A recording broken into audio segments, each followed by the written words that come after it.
Israel's Defense Minister Yoav Gallant has said that his country's planned airstrikes on Iran will make the world understand Israel's military power.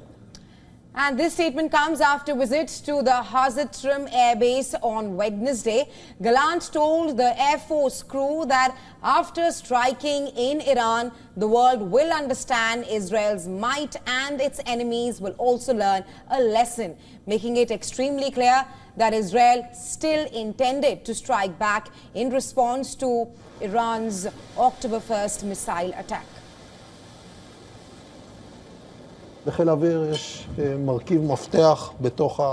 The Air Force is a key element in this matter, and anyone who tries to harm us will be harmed.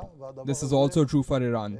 After we attack in Iran, they will understand both in Israel and in other places what your preparation process includes, and the arrangements and your readiness.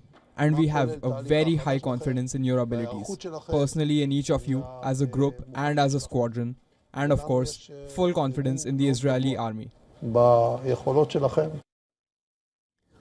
Israel unleashed a wave of airstrikes on Hezbollah's southern Beirut stronghold on Wednesday night. And according to Lebanese state media, 6 buildings were leveled in at least 17 Israeli raids, marking one of the most brutal nights in Beirut's southern suburbs since the war erupted on the 23rd of September.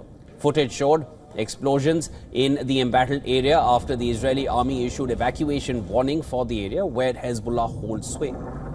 Lebanon's health ministry says an Israeli airstrike targeting an office belonging to a Beirut-based TV station killed 1 person, while 5 other people, including a child, were wounded.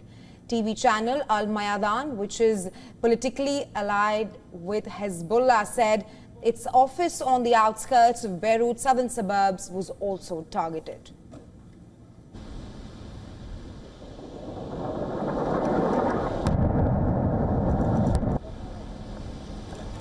In southern Lebanon, Israeli strikes pounded Tyre, leaving swathes of its center in ruins and sparking a new exodus from the coastal city. Area Disaster Management Unit said 7 buildings were leveled and over 400 apartments were damaged in these strikes.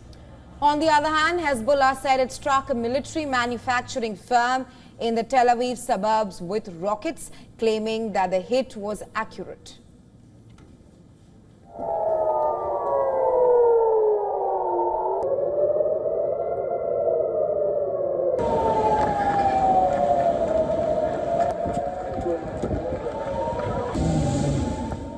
The militant group also said that launching drones towards a military base near the north Israeli city of Haifa on Wednesday.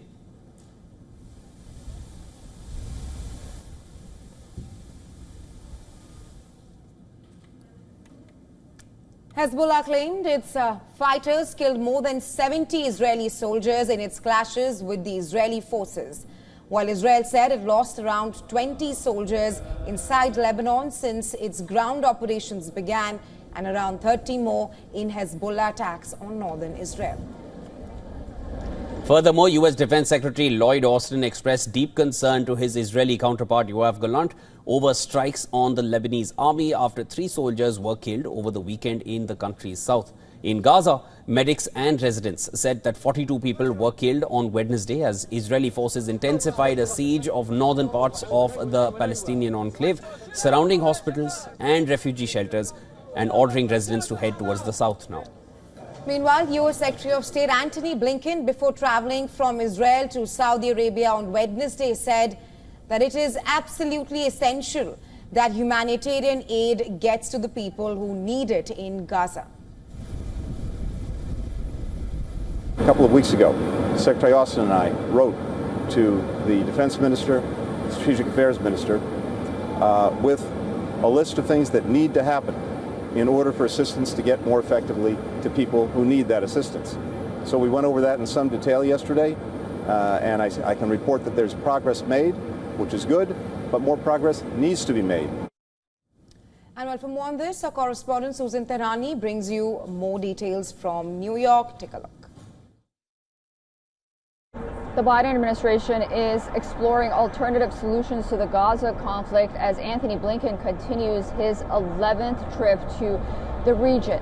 Secretary of State Antony Blinken discussed these alternative options with families of hostages, including a brief pause in the Gaza conflict in exchange for several hostages. Now, this is an approach that differs from that comprehensive ceasefire plan proposal that was put forth months ago and the one that Hamas rejected. Israel and Egypt are now in discussions for a shorter ceasefire, about 1.5 weeks, hoping to release some of the 101 remaining hostages. U.S. officials hope that Hamas will be open to negotiations now that their leader, Yahya Sinwar, has been killed. But Hamas says that they will not come to the negotiating table, at least not for now, until Israel guarantees that they will leave Gaza.